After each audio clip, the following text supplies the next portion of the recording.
Bonjour à toutes et à tous.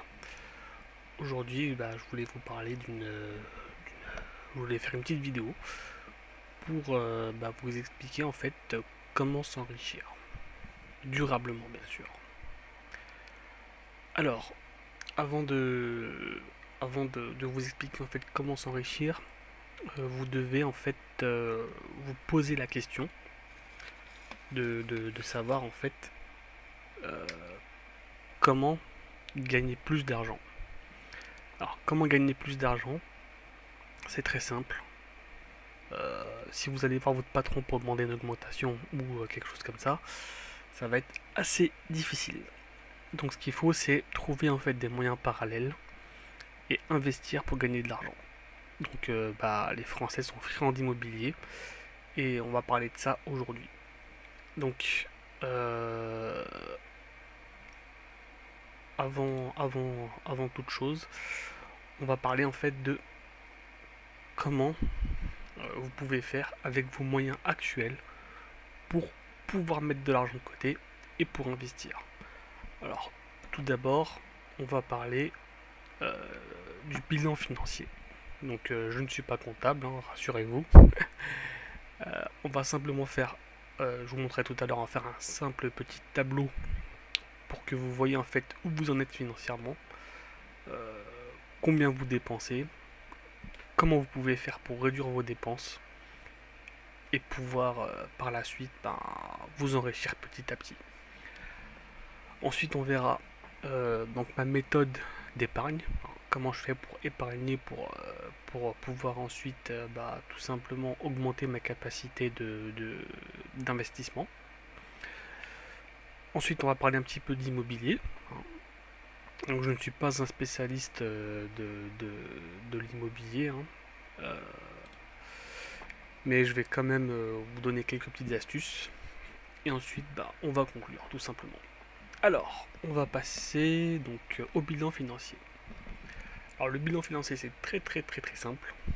Vous pouvez faire ça sur un tableau Excel, avec une feuille et un stylo, il n'y a pas de problème. C'est très simple. Donc j'ai fait un petit exemple, hein, pour vous montrer à peu près ce que ça représente. Donc vous allez faire deux colonnes, une colonne entrée, une colonne sortie. Tout simple. Dans la colonne sortie, vous allez mettre tout ce que vous dépensez. Donc ça peut être les loyers, les charges, l'électricité, gaz, eau, des courses, peut-être d'éventuels crédits, essence, assurance, sortie. Je sais pas si vous êtes sorti au restaurant, notez en moyenne combien vous dépensez par mois pour vos loisirs, etc., etc. Donc il faut essayer de rien oublier, d'être le plus précis possible par rapport à ça. Et en entrée, vous mettez tout simplement votre salaire. Si vous êtes au chômage ou au RSA, vous le notez, il n'y a pas de problème. Si vous avez d'éventuels placements, je sais pas, une assurance vie, quelque chose comme ça, vous le mettez aussi. Et si vous avez déjà des biens immobiliers, vous les mettez aussi. Donc vous allez voir un total, hein, de chaque côté des colonnes. Et la différence en fait entre les deux, c'est ce qu'on appelle entre guillemets le cash flow. Donc le cash flow en fait c'est la différence entre l'argent que vous gagnez et l'argent que vous dépensez. Donc comme je vous ai dit tout à l'heure, euh, ce que vous gagnez, vous allez difficilement pouvoir l'augmenter. Par contre, ce que vous dépensez, vous pouvez le réduire. Comme le dit si bien le dicton, le premier euro qu'on gagne, c'est celui qu'on ne dépense pas. Donc aujourd'hui, il y a quand même beaucoup de concurrence, donc profitez-en. Comparez vos assurances, comparez vos frais bancaires, comparez les différentes stations essence, comparez un petit peu tout ça, hein. Si vous avez des crédits qui vous font perdre de l'argent, essayez de vous en débarrasser le plus vite possible. C'est le but, hein. Et l'objectif, en fait, c'est vraiment de dépenser un minimum d'argent. Alors, le petit conseil que je peux vous donner, c'est de bien différencier vos besoins de vos envies. Alors, je vais vous donner un exemple tout bête, hein, qui m'est arrivé. Il n'y a pas si longtemps que ça, je voulais m'acheter un véhicule. Donc, étant, on va dire, relativement jeune, Je voulais m'acheter un véhicule qui a un petit peu de classe, qui est un petit peu sportif, hein. Mais j'ai réfléchi et je me suis dit, bah, je vais dépenser, bon, je vais pas dire de marque, mais bon, je vais dépenser à peu près 4 000 € pour ce véhicule. Mais est-ce que j'en ai vraiment l'utilité? Sachant que j'allais payer forcément plus cher l'assurance, j'allais dépenser plus d'essence, euh, j'allais aussi payer les frais des véhicules plus chers. Donc je me suis posé la question et je me suis dit, est-ce que c'est plus une envie ou est-ce que c'est plus un besoin? Et si vous arrivez à faire la différence entre les deux, croyez-moi que vous allez économiser beaucoup d'argent. Donc au final, je me suis acheté un véhicule à 2 000 €, ça me va très très bien. Et si j'avais écouté mes envies, j'aurais dépensé 2 000 € de plus. Donc je sais pas si vous vous rendez compte un petit peu de la différence. Donc l'objectif c'est pas de forcément vous serrer la ceinture ou être radin ou quoi que ce soit, hein, mais c'est vraiment d'essayer de dépenser un minimum. Gérer votre budget et l'objectif c'est d'avoir justement un cash flow positif. Donc avoir plus d'entrées que de sorties. Alors maintenant la question c'est qu'est-ce que qu'est-ce qu'on peut faire avec ce cash flow, cette différence en fait, ce gain en fait au final entre vos entrées et vos sorties. Donc je vais vous expliquer ça grâce à l'épargne. Donc moi comment je procède, c'est très simple. Je mets 20% de ce cash flow en fait euh, en épargne, donc sur un compte épargne tout simplement. 10% que je mets de côté aussi si jamais j'ai besoin d'argent de façon urgente, hein.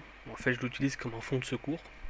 Si jamais mes pneus sont morts, je dois les changer, ou si j'ai ma batterie de voiture, ou si j'ai des dépenses urgentes euh, qu'il faut pallier, je me sers en fait de ce compte pour ça.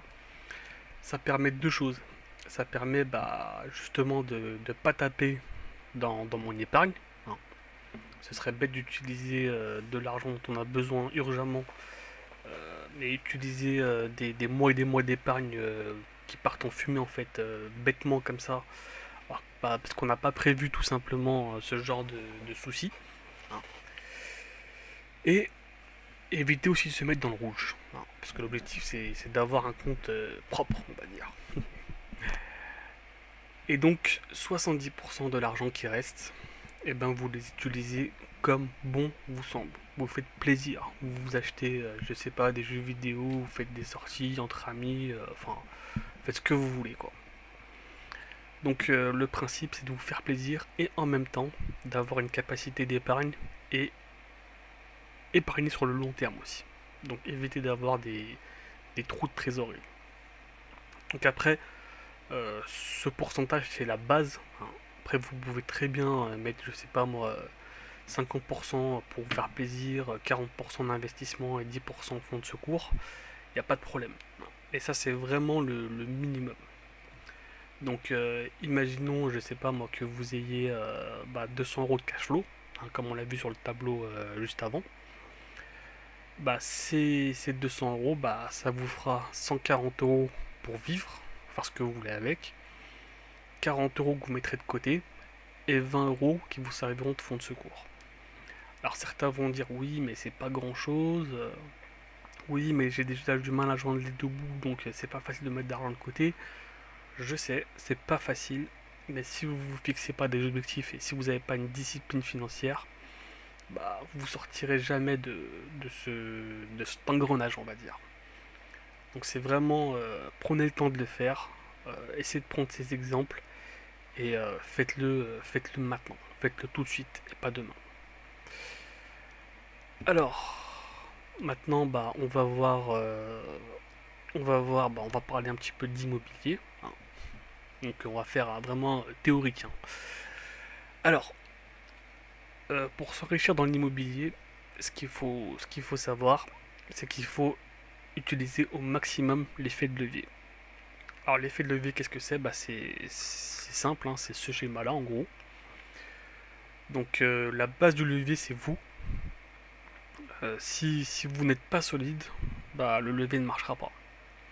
Donc c'est pour ça que si vous utilisez les astuces que je vous ai données au départ, c'est-à-dire avoir un compte en positif, avoir de l'épargne, avoir éventuellement un fonds de secours, ne pas être dans le rouge, un mois vous êtes dans le rouge, un mois vous êtes bien,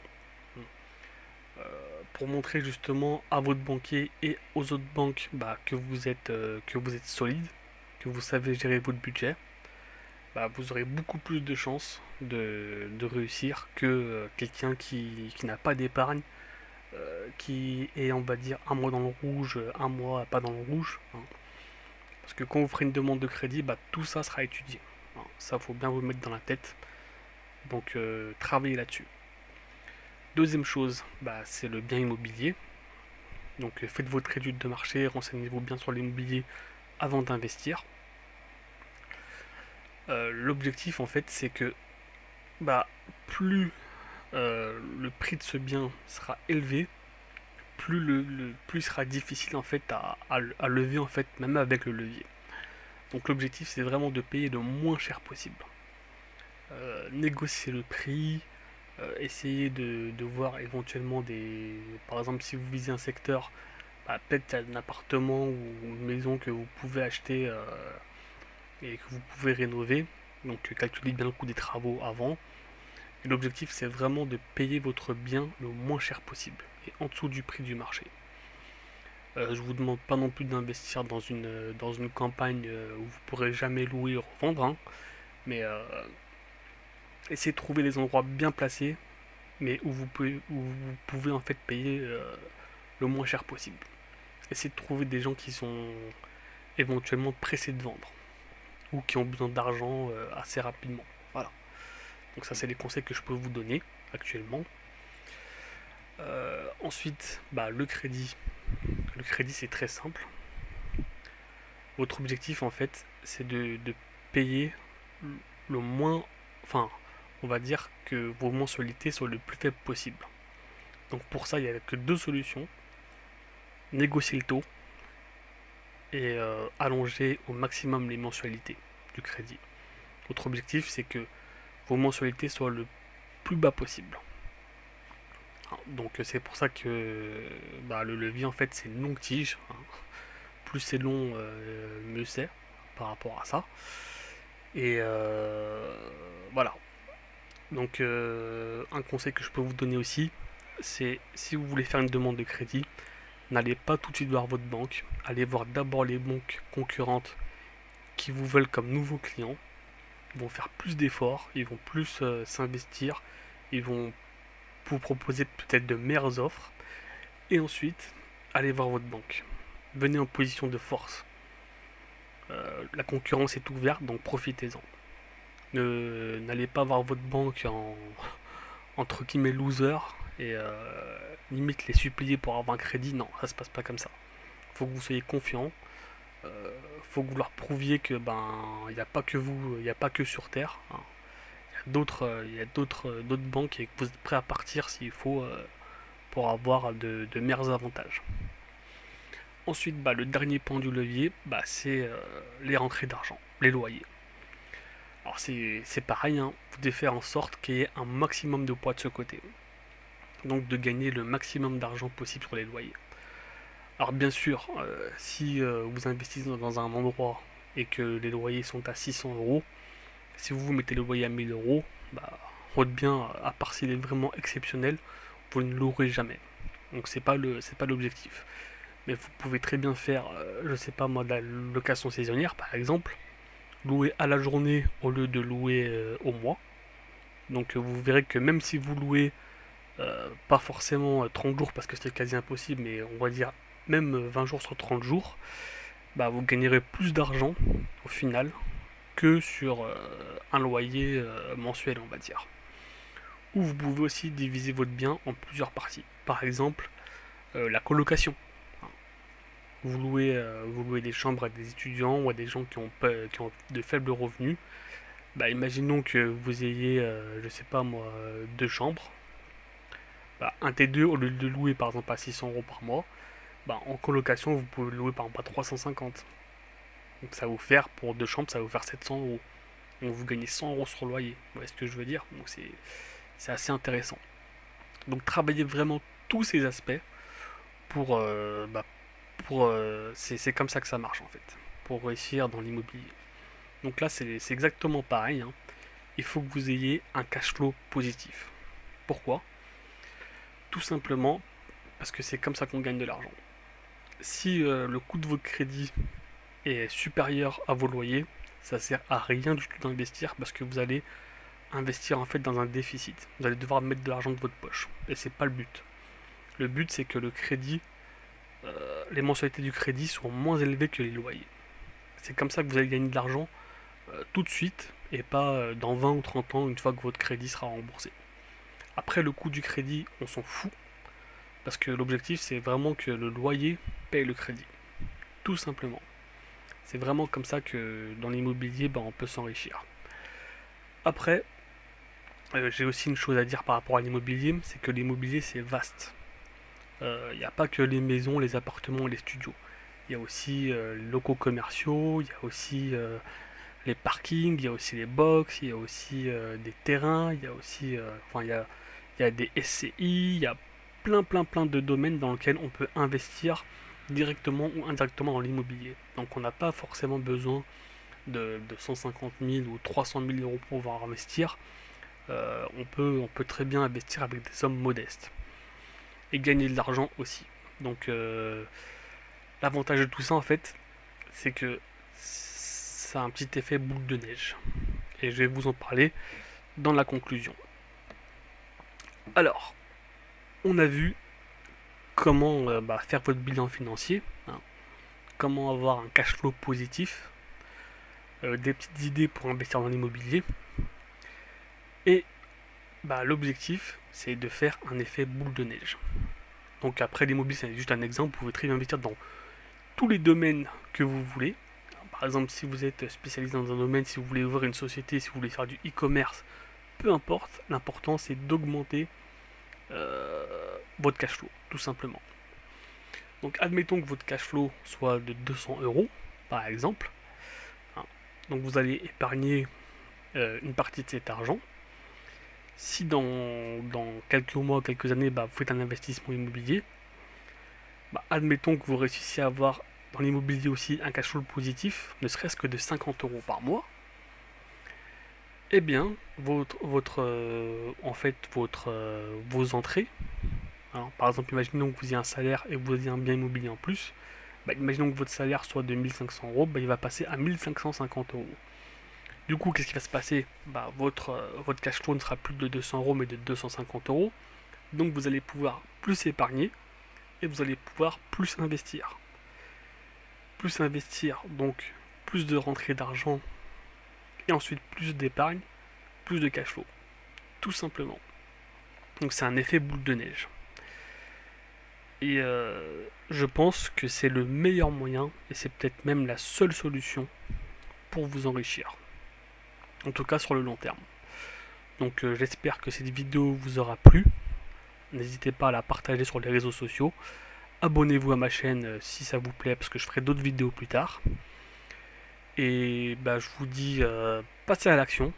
Faites ce que vous avez à faire. Et n'hésitez pas aussi si vous avez des commentaires. Il n'y a pas de souci. Si vous avez éventuellement des questions, il n'y a pas de problème aussi. En tout cas, agissez maintenant et pas demain.